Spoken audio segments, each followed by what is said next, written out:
आप देख रहे हैं सिर्सनिया न्यूज, आवाज बहुजन समाज की।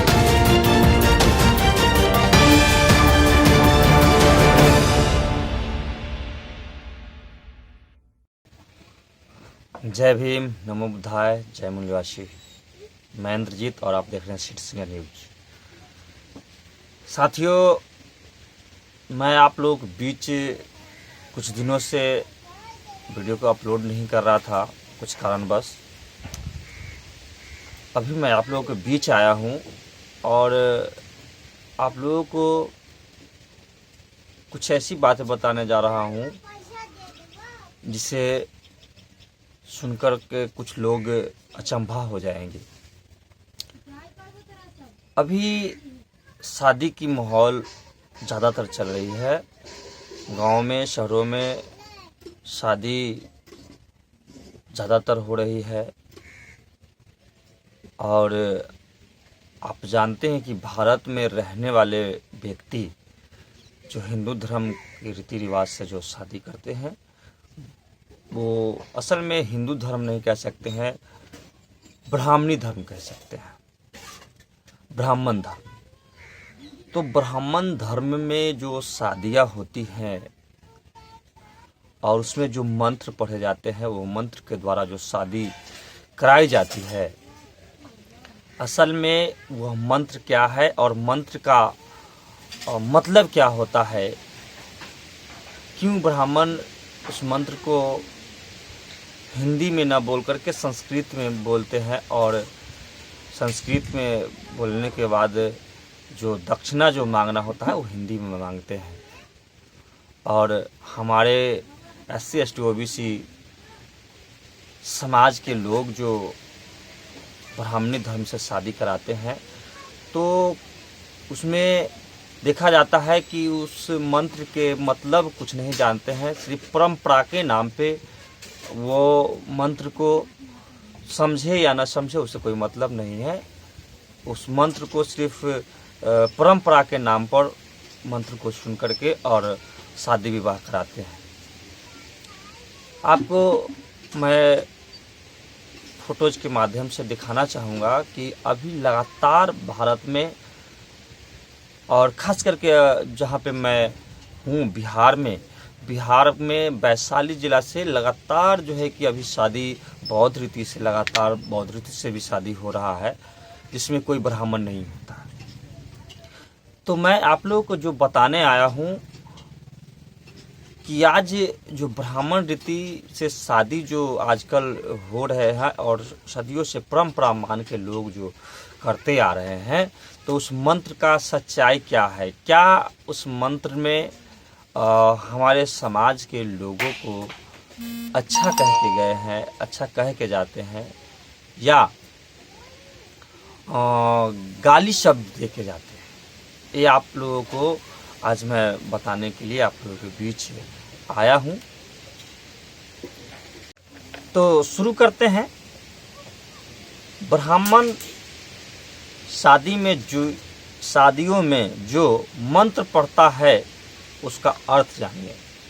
हमारे लोग अर्थ नहीं जानते हैं, परंपरा के नाम पे स्वाहा कर देते हैं।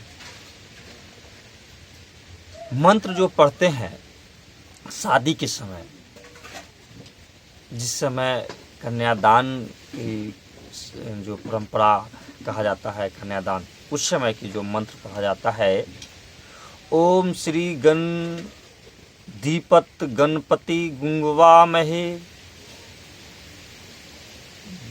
गंतुआ गुंगवामहे, वर कन्याम गुंगवामहे, मम जान गर्भ धारन्तु, इदम कन्या देव अर्पण सक्षमे, गर्भधिम रति वर्ष वर समर्पयामि। ये मंत्र जो है, ओम श्री दीपत गणपति गुंगवामहे,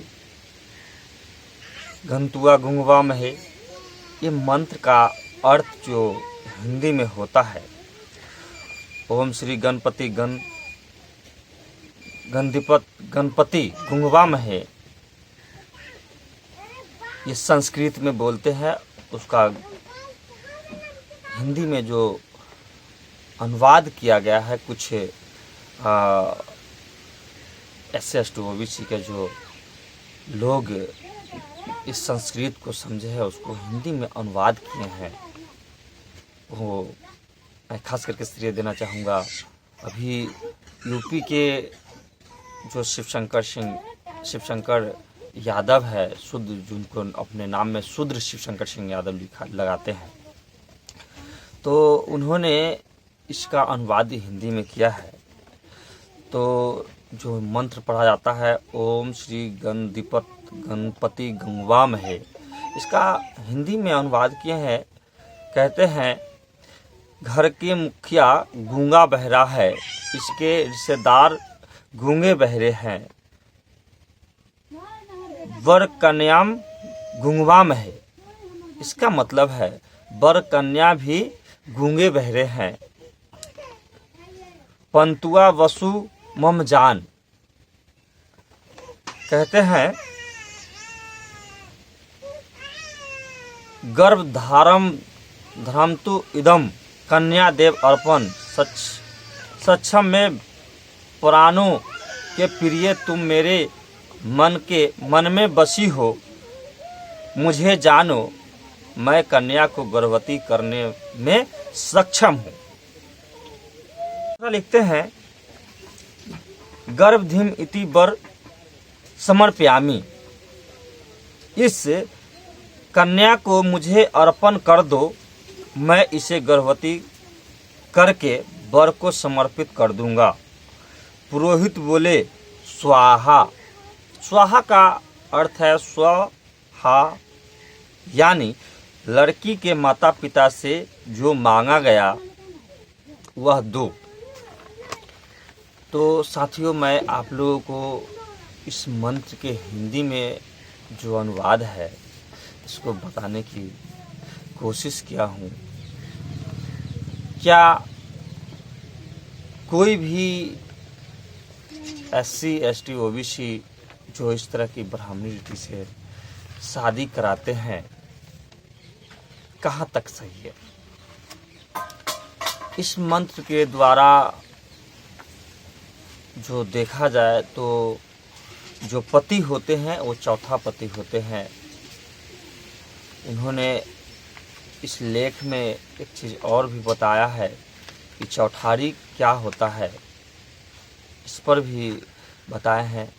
ब्राह्मणों ने एक समय में अपने शासनकाल में, जिस समय पेशवाई चलती थी, उस समय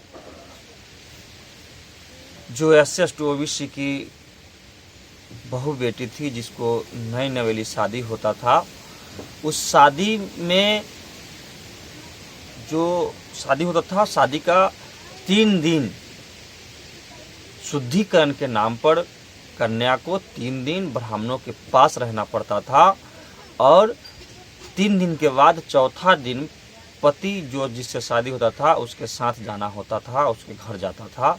उसी को चौठारी कहते हैं।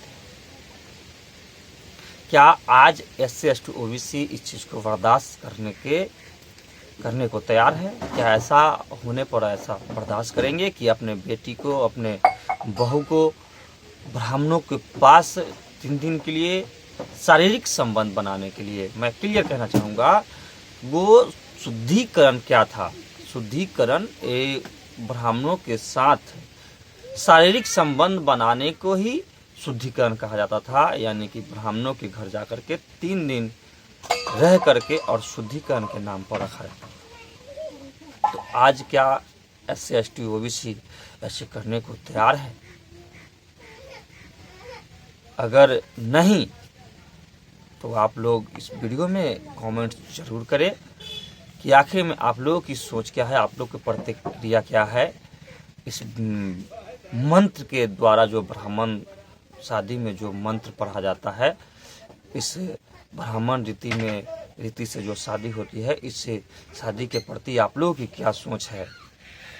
क्या SC/ST OBC को परंपरा के नाम पर इस तरह की शादी ब्राह्मणों की जो गाली गलौज वाली मंत्र है, और हम लोगों को एस.सी. ओबीसी को जो मंत्रों के द्वारा गाली दे करके, संस्कृत में गाली दे करके जाते हैं, और मैं उसे परंपरा के नाम पर, पुरोहित के नाम पर घर बुला करके आदर सम्मान करता हूँ, और उल्टे मैं उसके और दान भी देता हूँ। और मेरे 80 साल के बुजुर्ग 10 साल के और 12 साल के लड़के को बाबा कह के प्रणाम करते हैं। ये सब जो परंपरा चल रही है, इस परंपरा पे आप लोगों की क्या प्रतिक्रिया है? प्रतिक्रिया जरूर दे। जय भीम, नमो बुद्धाय, जय मुनिवास। धन्यवाद। वीडियो को लाइक करें, कमेंट्स करें, शेयर करें और चैनल को सब्सक्राइब करें। धन्यवाद।